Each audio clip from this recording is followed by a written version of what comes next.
श्री सर्वरक्षाकरं शिवकवचं श्रीदेव्युवाच भगवन् देवदेवेश सर्वाम्नाय प्रपूजितः सर्वं मे कथितं देव कवचं न प्रकाशितं प्रासादाख्यस्य मन्त्रस्य कवचं मे प्रकाशय सर्वरक्षाकरं देवं यदि स्नेहोऽस्ति सम्प्रति। श्रीभगवानुवाच शिरो मे सर्वदा पातो प्रासादाख्यः सदाशिवः षडक्षरस्वरूपो मे वदनं च महेश्वरः पाञ्चाक्षरात्मा भगवान् भुजौ मे परिरक्षतो मृत्युञ्जयस्त्रिबीजात्मा आयुरक्षतु मे सदा वटमूलसमासेन दक्षिणामूर्तिरव्ययः सदा मां सर्वतः पातो षड्त्रिंशद्वर्णरूपधृक् द्वाविंशार्णात्मको रुद्रः कोक्षौ मे परिरक्षतो त्रिवर्णात्मा नीलकण्ठः कण्ठं रक्षतु सर्वदा चिन्तामणिर्बीजरूपे सर्वनारीश्वरो हरः सदा रक्षतु मे गुह्यं सर्वसम्पत्प्रदायकः एकाक्षरस्वरूपात्मा कोटरूपी महेश्वरः मार्तण्डभैरवो नित्यं पादौ मे परिरक्षतो ओमित्याख्यो महाबीज स्वरूपस्त्रिपुरान्तकः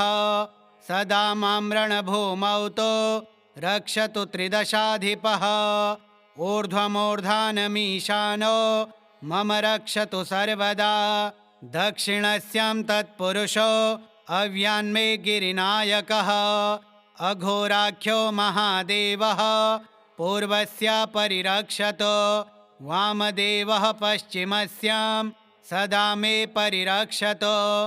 उत्तरस्यां सदा पातो सद्यो जातः स्वरूपधृक् इत्थं रक्षाकरं देवे कवचं देवदुर्लभं प्रातः काले पठेद्यस्तो सोऽभीष्टफलमाप्नुयात् पूजाकाले पठेद्यस्तो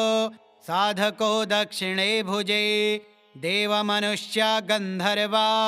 वैश्यास्तस्य न संशयः कवचं यस्तु शिरसि धारयेद्यदि मानवः करस्थास्तस्य देवेशे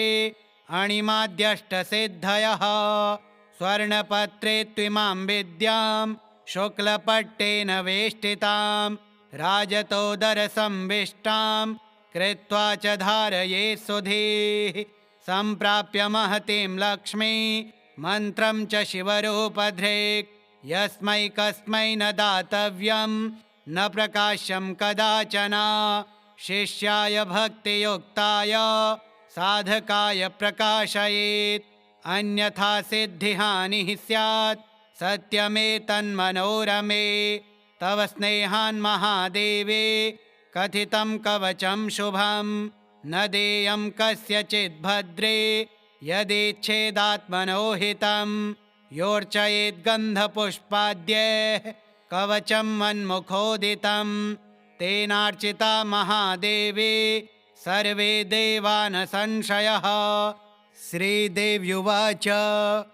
भगवन् देवदेवेश सर्वाम्नाय प्रपूजितः सर्वं मे कथितं देव कवचं न प्रकाशितं प्रासादाख्यस्य मन्त्रस्य कवचं मे प्रकाशय सर्वरक्षाकरं देवं यदि स्नेहोऽस्ति सम्प्रति। श्रीभगवानुवाच शिरो मे सर्वदा पातो प्रासादाख्यः सदाशिवः षडक्षरस्वरूपो मे वदनं च महेश्वरः पाञ्चाक्षरात्मा भगवान् भुजौ मे परिरक्षतो मृत्युञ्जयस्त्रिबीजात्मा आयुरक्षतु मे सदा वटमूलसमासेन दक्षिणामूर्तिरव्ययः सदा मां सर्वतः पातो षड्त्रिंशद्वर्णरूपधृक् द्वाविंशार्णात्मको रुद्रः कोक्षौ मे परिरक्षतो त्रिवर्णात्मा नीलकण्ठः कण्ठं रक्षतु सर्वदा चिन्तामणिर्बीजरूपे सर्वनारीश्वरो हरः सदा रक्षतु मे गुह्यं सर्वसम्पत्प्रदायकः एकाक्षरस्वरूपात्मा कोटरूपी महेश्वरः मार्तण्डभैरवो नित्यं पादौ मे परिरक्षतो ओमित्याख्यो महाबीज स्वरूपस्त्रिपुरान्तकः सदा मां रणभूमौ तो रक्षतु त्रिदशाधिपः ऊर्ध्वमूर्धानमीशानो मम रक्षतु सर्वदा दक्षिणस्यां तत्पुरुषो अव्यान्मे गिरिनायकः अघोराख्यो महादेवः पूर्वस्य परिरक्षतो वामदेवः पश्चिमस्यां सदा मे परिरक्षतो उत्तरस्यां सदा पातो सद्यो जातः स्वरूपधृक् इत्थं रक्षाकरं देवी कवचं देवदुर्लभं प्रातः काले पठेद्यस्तो सोऽभीष्टफलमाप्नुयात् पूजाकाले पठेद्यस्तो साधको दक्षिणे भुजे देवमनुष्या गन्धर्वा वश्यास्तस्य न संशयः कवचं यस्तु शिरसि धारयेद्यदि मानवः करस्थास्तस्य देवेशे अणिमाद्यष्टसिद्धयः स्वर्णपत्रे त्विमां विद्यां शुक्लपट्टेन वेष्टितां राजतोदरसंविष्टां कृत्वा च धारये सुधीः सम्प्राप्य महतीं लक्ष्मी मन्त्रं च शिवरूपधृक् यस्मै कस्मै न दातव्यं न प्रकाश्यं कदाचन शिष्याय भक्तियुक्ताय साधकाय प्रकाशयेत् अन्यथा सिद्धिहानिः स्यात् सत्यमेतन्मनोरमे तव स्नेहान् महादेवे कथितं कवचं शुभं न देयं कस्यचिद् भद्रे यदेच्छेदात्मनो हितं योर्चयेद्गन्धपुष्पाद्यैः कवचं मन्मुखोदितं तेनार्चिता महादेवी सर्वे देवा न संशयः श्रीदेव्युवाच भगवन् देवदेवेश सर्वाम्नाय प्रपूजितः सर्वं मे कथितं देव कवचं न प्रकाशितं प्रासादाख्यस्य मन्त्रस्य कवचं मे प्रकाशय सर्वरक्षाकरं देवं यदि स्नेहोऽस्ति सम्प्रति श्रीभगवानुवाच शिरो मे सर्वदा पातो प्रासादाख्यः सदाशिवः षडक्षरस्वरूपो मे वदनं च महेश्वरः पाञ्चाक्षरात्मा भगवान् भुजौ मे परिरक्षतो मृत्युञ्जयस्त्रिबीजात्मा आयु रक्षतु मे सदा वटमूलसमासेनो दक्षिणामूर्तिरव्ययः सदा मां सर्वतः पातो षड्त्रिंशद्वर्णरूपधृक् द्वाविंशार्णात्मको रुद्रः कोक्षौ मे परिरक्षतो त्रिवर्णात्मा नीलकण्ठः कण्ठं रक्षतु सर्वदा चिन्तामणिर्बीजरूपे सर्वनारीश्वरो हरः सदा रक्षतु मे गुह्यं सर्वसम्पत्प्रदायकः एकाक्षरस्वरूपात्मा कोटरूपी महेश्वरः मार्तण्डभैरवो नित्यं पादौ मे परिरक्षतो ओमित्याख्यो महाबीज स्वरूपस्त्रिपुरान्तकः सदा मां रणभूमौ तो रक्षतु त्रिदशाधिपः ऊर्ध्वमूर्धानमीशानो मम रक्षतु सर्वदा दक्षिणस्यां तत्पुरुषो अव्यान्मे गिरिनायकः अघोराख्यो महादेवः पूर्वस्य परिरक्षतो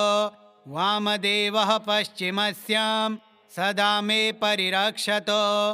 उत्तरस्यां सदा पातो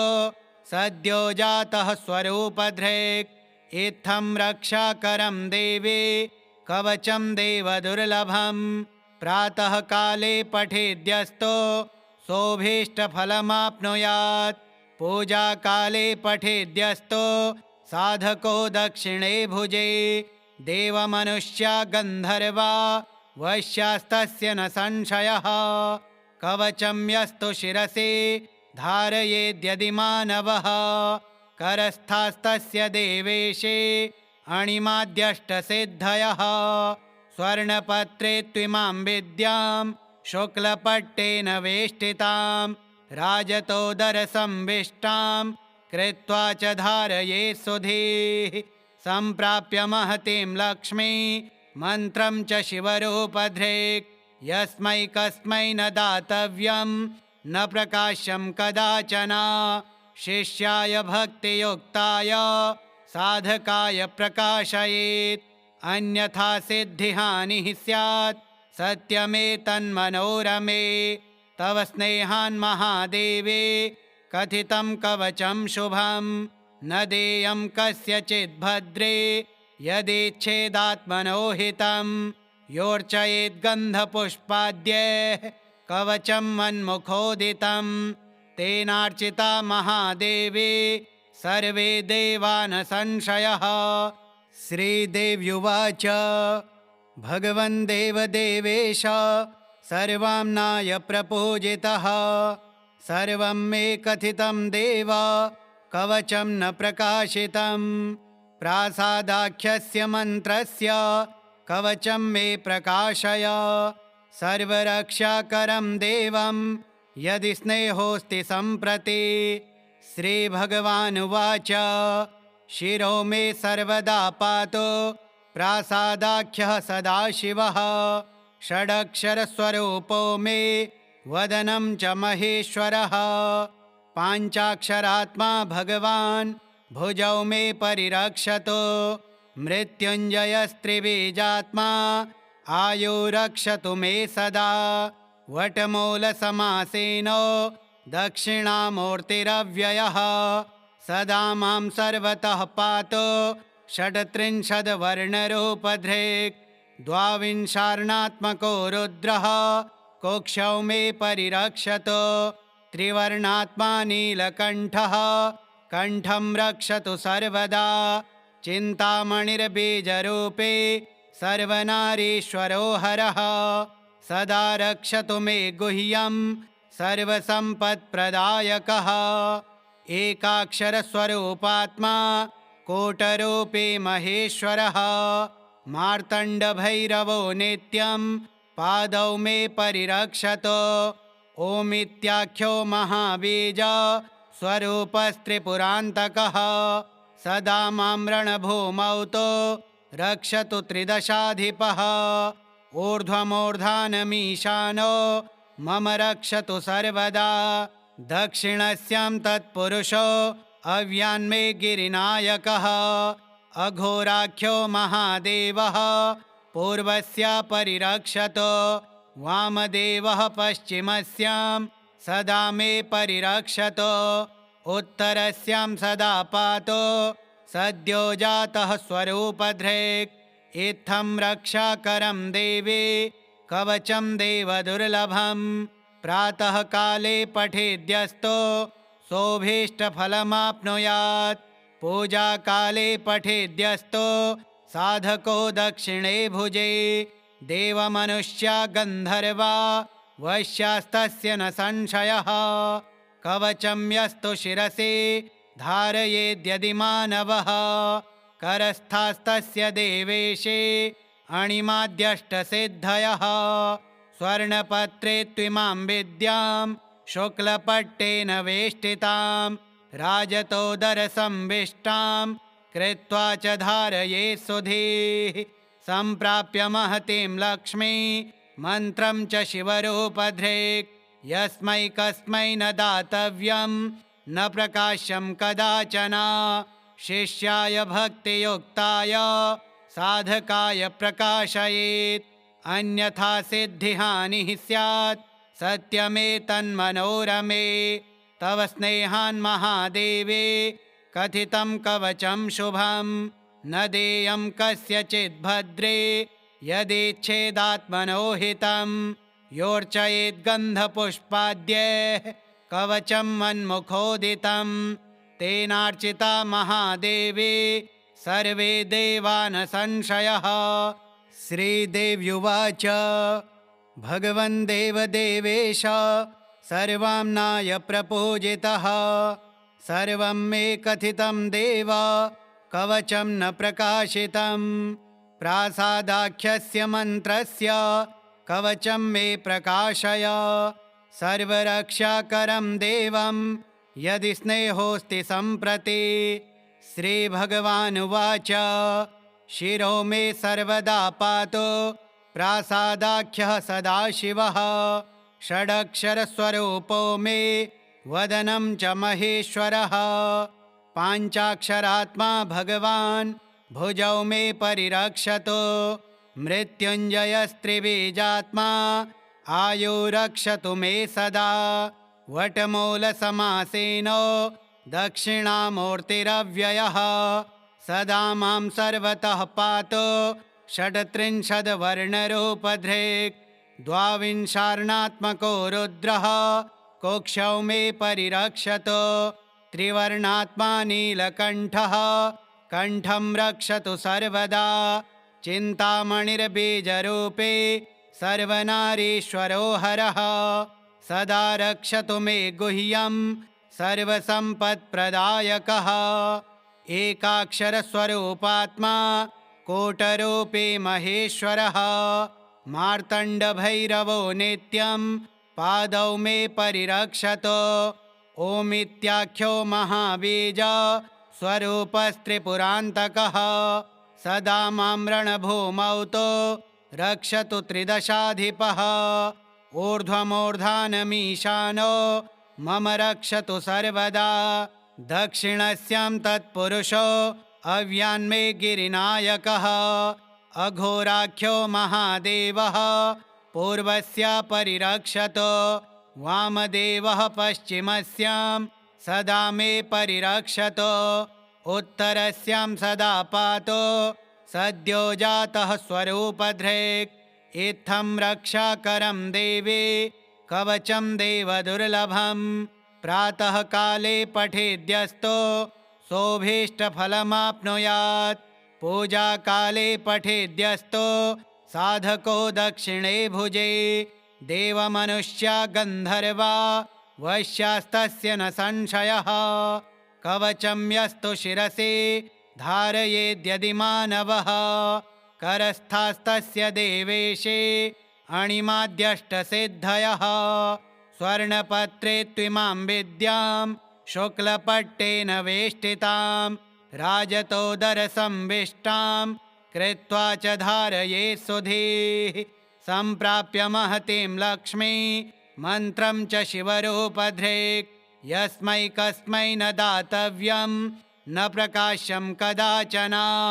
शिष्याय भक्तियुक्ताय साधकाय प्रकाशयेत् अन्यथा सिद्धिहानिः स्यात् सत्यमेतन्मनोरमे तव स्नेहान् महादेवे कथितं कवचं शुभं न देयं कस्यचित् भद्रे यदेच्छेदात्मनो हितं योर्चयेद्गन्धपुष्पाद्यैः कवचं मन्मुखोदितं तेनार्चिता महादेवी सर्वे देवा न संशयः। श्रीदेव्युवाच भगवन् देवदेवेश सर्वाम्नाय प्रपूजितः सर्वं मे कथितं देव कवचं न प्रकाशितं प्रासादाख्यस्य मन्त्रस्य कवचं मे प्रकाशय सर्वरक्षाकरं देवं यदि स्नेहोऽस्ति सम्प्रति। श्रीभगवानुवाच शिरो मे सर्वदा पातु प्रासादाख्यः सदाशिवः षडक्षरस्वरूपो मे वदनं च महेश्वरः पाञ्चाक्षरात्मा भगवान् भुजौ मे परिरक्षतु मृत्युञ्जयस्त्रिबीजात्मा आयुरक्षतु मे सदा वटमूलसमासेनो दक्षिणामूर्तिरव्ययः सदा मां सर्वतः पातो षड्त्रिंशद्वर्णरूपधृक् द्वाविंशार्णात्मको रुद्रः कोक्षौ मे परिरक्षतो त्रिवर्णात्मा नीलकण्ठः कण्ठं रक्षतु सर्वदा चिन्तामणिर्बीजरूपे सर्वनारीश्वरो हरः सदा रक्षतु मे गुह्यं सर्वसम्पत्प्रदायकः एकाक्षरस्वरूपात्मा कोटरूपे महेश्वरः मार्तण्डभैरवो नित्यं पादौ मे परिरक्षतो ओमित्याख्यो महाबीज स्वरूपस्त्रिपुरान्तकः सदा मां रणभूमौ तो रक्षतु त्रिदशाधिपः ऊर्ध्वमूर्धानमीशानो मम रक्षतु सर्वदा दक्षिणस्यां तत्पुरुषो अव्यान्मे गिरिनायकः अघोराख्यो महादेवः पूर्वस्य परिरक्षतो वामदेवः पश्चिमस्यां सदा मे परिरक्षतो उत्तरस्यां सदा पातो सद्यो जातः स्वरूपधृक् इत्थं रक्षाकरं देवी कवचं देवदुर्लभं प्रातः काले पठेद्यस्तो सोऽभीष्टफलमाप्नुयात् पूजाकाले पठेद्यस्तो साधको दक्षिणे भुजे देवमनुष्या गन्धर्वा वश्यास्तस्य न संशयः कवचं यस्तु शिरसि धारयेद्यदि मानवः करस्थास्तस्य देवेशे अणिमाद्यष्टसिद्धयः स्वर्णपत्रे त्विमां विद्यां शुक्लपट्टेन वेष्टितां राजतोदरसंविष्टां कृत्वा च धारये सुधीः सम्प्राप्य महतीं लक्ष्मी मन्त्रं च शिवरूपधृक् यस्मै कस्मै न दातव्यं न प्रकाश्यं कदाचन शिष्याय भक्तियुक्ताय साधकाय प्रकाशयेत् अन्यथा सिद्धिहानिः स्यात् सत्यमेतन्मनोरमे तव स्नेहान् महादेवे कथितं कवचं शुभं न देयं कस्यचित् भद्रे यदेच्छेदात्मनो हितं योर्चयेद्गन्धपुष्पाद्यैः कवचं मन्मुखोदितं तेनार्चिता महादेवी सर्वे देवा न संशयः श्रीदेव्युवाच भगवन् देवदेवेश सर्वाम्नाय प्रपूजितः सर्वं मे कथितं देव कवचं न प्रकाशितं प्रासादाख्यस्य मन्त्रस्य कवचं मे प्रकाशय सर्वरक्षाकरं देवं यदि स्नेहोऽस्ति सम्प्रति श्रीभगवानुवाच शिरो मे सर्वदा पातो प्रासादाख्यः सदाशिवः षडक्षरस्वरूपो मे वदनं च महेश्वरः पाञ्चाक्षरात्मा भगवान् भुजौ मे परिरक्षतो मृत्युञ्जयस्त्रिबीजात्मा आयुरक्षतु मे सदा वटमूलसमासेनो दक्षिणामूर्तिरव्ययः सदा मां सर्वतः पातो षड्त्रिंशद्वर्णरूपधृक् द्वाविंशार्णात्मको रुद्रः कोक्षौ मे परिरक्षतो त्रिवर्णात्मा नीलकण्ठः कण्ठं रक्षतु सर्वदा चिन्तामणिर्बीजरूपे सर्वनारीश्वरो हरः सदा रक्षतु मे गुह्यं सर्वसम्पत्प्रदायकः एकाक्षरस्वरूपात्मा कोटरूपे महेश्वरः मार्तण्डभैरवो नित्यं पादौ मे परिरक्षतो ओमित्याख्यो महाबीज स्वरूपस्त्रिपुरान्तकः सदा मां रणभूमौ तो रक्षतु त्रिदशाधिपः ऊर्ध्वमूर्धानमीशानो मम रक्षतु सर्वदा दक्षिणस्यां तत्पुरुषो अव्यान्मे गिरिनायकः अघोराख्यो महादेवः पूर्वस्य परिरक्षतो वामदेवः पश्चिमस्यां सदा मे परिरक्षतो उत्तरस्यां सदा पातो सद्यो जातः स्वरूपधृक् इत्थं रक्षाकरं देवी कवचं देवदुर्लभं प्रातः काले पठेद्यस्तो सोऽभीष्टफलमाप्नुयात् पूजाकाले पठेद्यस्तो साधको दक्षिणे भुजे देवमनुष्या गन्धर्वा वैश्यास्तस्य न संशयः कवचं यस्तु शिरसि धारयेद्यदि मानवः करस्थास्तस्य देवेशे अणिमाद्यष्टसिद्धयः स्वर्णपत्रे त्विमां विद्यां शुक्लपट्टेन वेष्टितां राजतोदरसंविष्टां कृत्वा च धारये सुधीः सम्प्राप्य महतीं लक्ष्मी मन्त्रं च शिवरूपधृक् यस्मै कस्मै न दातव्यं न प्रकाश्यं कदाचन शिष्याय भक्तियुक्ताय साधकाय प्रकाशयेत् अन्यथा सिद्धिहानिः स्यात् सत्यमेतन्मनोरमे तव स्नेहान् महादेवे कथितं कवचं शुभं न देयं कस्यचिद् भद्रे यदेच्छेदात्मनो हितं योर्चयेद्गन्धपुष्पाद्यैः कवचं मन्मुखोदितं तेनार्चिता महादेवी सर्वे देवा न संशयः। श्रीदेव्युवाच भगवन् देवदेवेश सर्वाम्नाय प्रपूजितः सर्वं मे कथितं देव कवचं न प्रकाशितं प्रासादाख्यस्य मन्त्रस्य कवचं मे प्रकाशय सर्वरक्षाकरं देवं यदि स्नेहोऽस्ति सम्प्रति। श्रीभगवानुवाच शिरो मे सर्वदा पातु प्रासादाख्यः सदाशिवः षडक्षरस्वरूपो मे वदनं च महेश्वरः पाञ्चाक्षरात्मा भगवान् भुजौ मे परिरक्षतु मृत्युञ्जयस्त्रिबीजात्मा आयुरक्षतु मे सदा वटमूलसमासेनो दक्षिणामूर्तिरव्ययः सदा मां सर्वतः पातु षट्त्रिंशद्वर्णरूपधृक् द्वाविंशार्णात्मको रुद्रः कुक्षौ मे परिरक्षतु त्रिवर्णात्मा नीलकण्ठः कण्ठं रक्षतु सर्वदा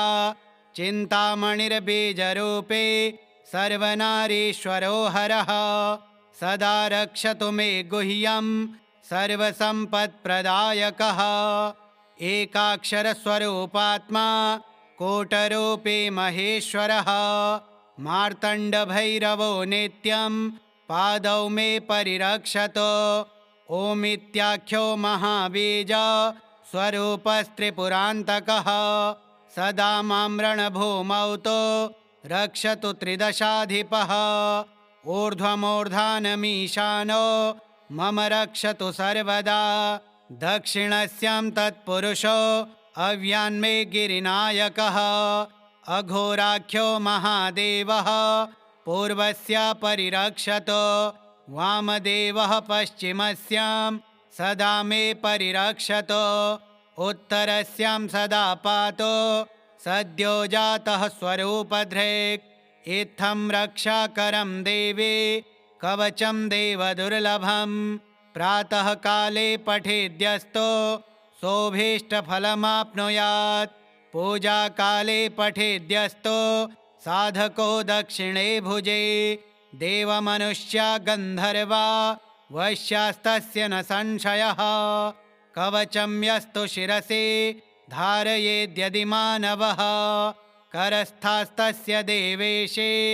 अणिमाद्यष्टसिद्धयः स्वर्णपत्रे त्विमां विद्यां शुक्लपट्टेन वेष्टितां राजतोदरसंविष्टां कृत्वा च धारये सुधीः सम्प्राप्य महतीं लक्ष्मी मन्त्रं च शिवरूपधृक् यस्मै कस्मै न दातव्यं न प्रकाश्यं कदाचन शिष्याय भक्तियुक्ताय साधकाय प्रकाशयेत् अन्यथा सिद्धिहानिः स्यात् सत्यमेतन्मनोरमे तव स्नेहान् महादेवे कथितं कवचं शुभं न देयं कस्यचिद् भद्रे यदेच्छेदात्मनो हितं योर्चयेद्गन्धपुष्पाद्यैः कवचं मन्मुखोदितं तेनार्चिता महादेवी सर्वे देवा न संशयः। श्रीदेव्युवाच भगवन् देवदेवेश सर्वाम्नाय प्रपूजितः सर्वं मे कथितं देव कवचं न प्रकाशितं प्रासादाख्यस्य मन्त्रस्य कवचं मे प्रकाशय सर्वरक्षाकरं देवं यदि स्नेहोऽस्ति सम्प्रति। श्रीभगवानुवाच शिरो मे सर्वदा पातु प्रासादाख्यः सदाशिवः षडक्षरस्वरूपो मे वदनं च महेश्वरः पाञ्चाक्षरात्मा भगवान् भुजौ मे परिरक्षतु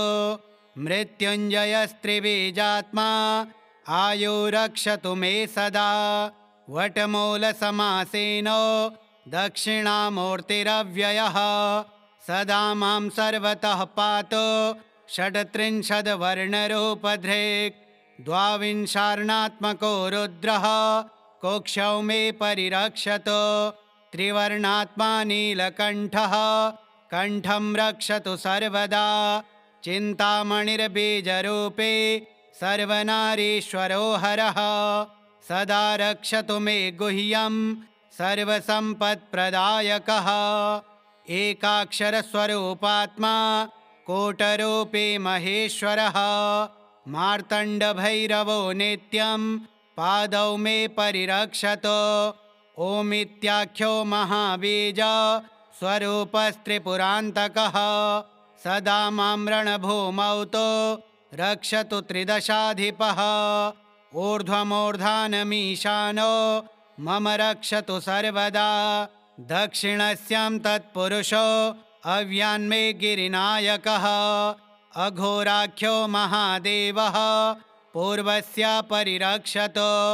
वामदेवः पश्चिमस्यां सदा मे परिरक्षतु उत्तरस्यां सदा पातु सद्यो जातः स्वरूपधृक् इत्थं रक्षाकरं देवी कवचं देवदुर्लभं प्रातः काले पठेद्यस्तो सोऽभीष्टफलमाप्नुयात् पूजाकाले पठेद्यस्तो साधको दक्षिणे भुजे देवमनुष्या गन्धर्वा वैश्यास्तस्य न संशयः कवचं यस्तु शिरसि धारयेद्यदि मानवः करस्थास्तस्य देवेशे अणिमाद्यष्टसिद्धयः स्वर्णपत्रे त्विमां विद्यां शुक्लपट्टेन वेष्टितां राजतोदरसंविष्टां कृत्वा च धारये सुधीः सम्प्राप्य महतीं लक्ष्मी मन्त्रं च शिवरूपधृक् यस्मै कस्मै न दातव्यं न प्रकाश्यं कदाचन शिष्याय भक्तियुक्ताय साधकाय प्रकाशयेत् अन्यथा सिद्धिहानिः स्यात् सत्यमेतन्मनोरमे तव स्नेहान् महादेवे कथितं कवचं शुभं न देयं कस्यचिद् भद्रे यदेच्छेदात्मनो हितं योर्चयेद्गन्धपुष्पाद्यैः कवचं मन्मुखोदितं तेनार्चिता महादेवी सर्वे देवा न संशयः। श्रीदेव्युवाच भगवन् देवदेवेश सर्वाम्नाय प्रपूजितः सर्वं मे कथितं देव कवचं न प्रकाशितं प्रासादाख्यस्य मन्त्रस्य कवचं मे प्रकाशय सर्वरक्षाकरं देवं यदि स्नेहोऽस्ति सम्प्रति। श्रीभगवानुवाच शिरो मे सर्वदा पातु प्रासादाख्यः सदाशिवः षडक्षरस्वरूपो मे वदनं च महेश्वरः पाञ्चाक्षरात्मा भगवान् भुजौ मे परिरक्षतु मृत्युञ्जयस्त्रिबीजात्मा आयुरक्षतु मे सदा वटमूलसमासेनो दक्षिणामूर्तिरव्ययः सदा मां सर्वतः पातु षट्त्रिंशद्वर्णरूपधृक् द्वाविंशार्णात्मको रुद्रः कुक्षौ मे परिरक्षतु त्रिवर्णात्मा नीलकण्ठः कण्ठं रक्षतु सर्वदा चिन्तामणिर्बीजरूपे सर्वनारीश्वरो हरः सदा रक्षतु मे गुह्यं सर्वसम्पत्प्रदायकः एकाक्षरस्वरूपात्मा कोटरूपी महेश्वरः मार्तण्डभैरवो नित्यं